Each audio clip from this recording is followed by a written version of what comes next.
Hai guys, Assalamualaikum warahmatullahi wabarakatuh. Bersyukur kehadrat ilahi anda semua dapat berjumpa dengan Afiq pada hari ini untuk Afiq sharekan hadis ke-17. So semalam Afiq dah share hadis pertama dan hari ini hadis ke-17. So hadis ke-17 bertajukkan dia nak sampaikan kepada kita iaitu kebaikan pada semua perkara. Jadinya Afiq bacakan hadisnya.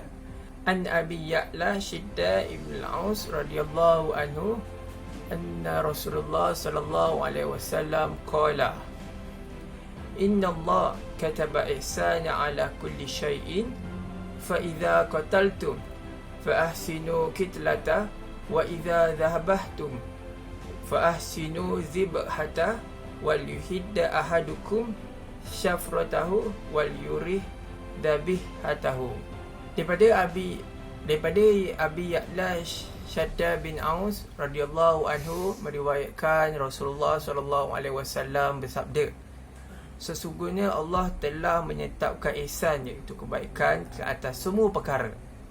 Kerana itu, jika engkau membunuh iaitu dalam peperangan, bunuhlah dengan baik.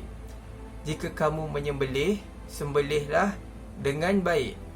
Dan hendaklah seseorang daripada kamu menajamkan pisaunya dan menyenangkan haiwan sembelihannya. Riwayat Ahmad.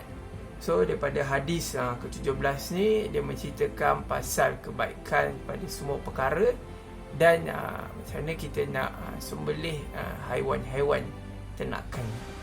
Dalam hadis ni, dalam hadis ke-17 ni, dia menghuraikan 3 aspek dalam buku ni. Yang pertama, dia menceritakan pasal ihsan.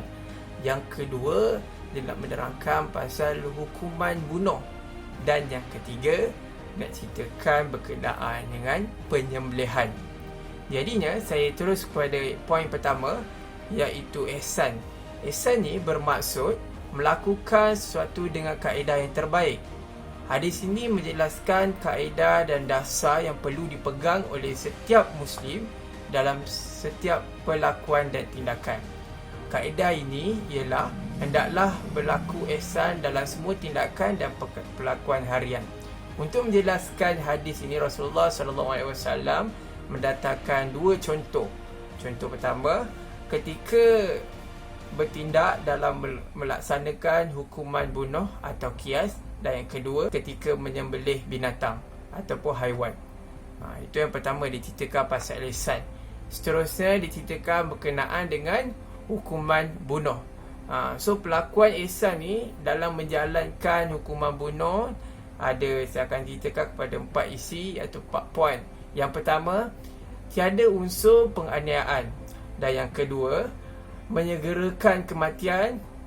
Yang ketiga, memancung tengkuk sebagaimana sabit dalam Al-Quran dan beberapa hadis baginda iaitu Rasulullah. Dan yang keempat, bukan dengan hukum tembak. Kerana apa? Bila kita menembak, boleh melambatkan kematian dan menyebabkan kesakitan dan penyesaan pada binatang. Dan terakhir, pedang yang digunakan mestilah ditajamkan terlebih dahulu. Pedang ke pisau, kita perlu menajamkan dahulu. Dan yang huraian terakhir dalam buku ni, saya nak share berkenaan dengan penyembelihan. Dalam hadis tadi ada bercakap kalau nak sembelihlah secara baik.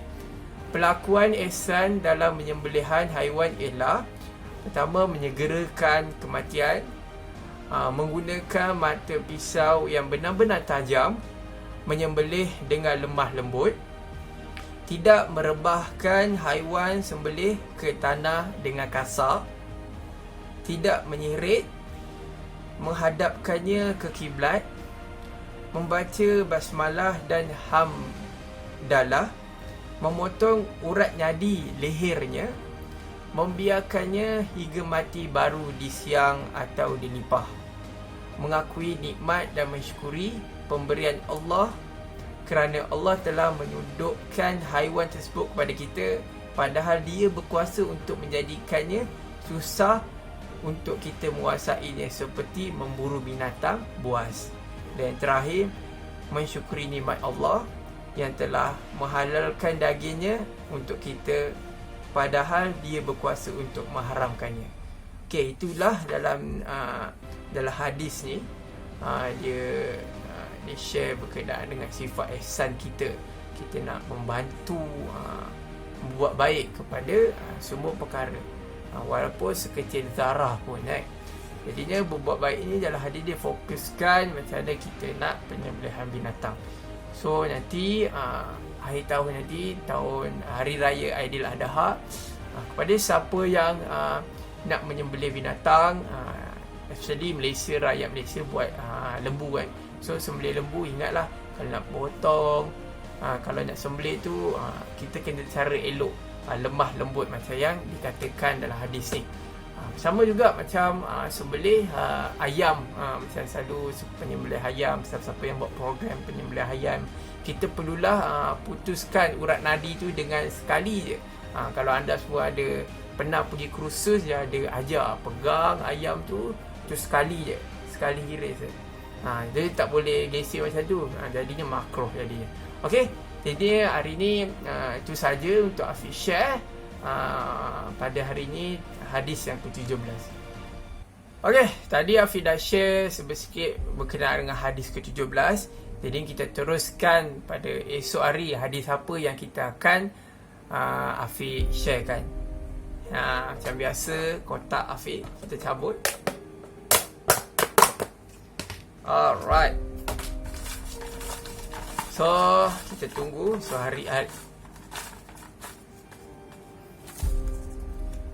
So, esok kita akan baca ke hadis yang ke-12. Okay guys, see you, jumpa esok.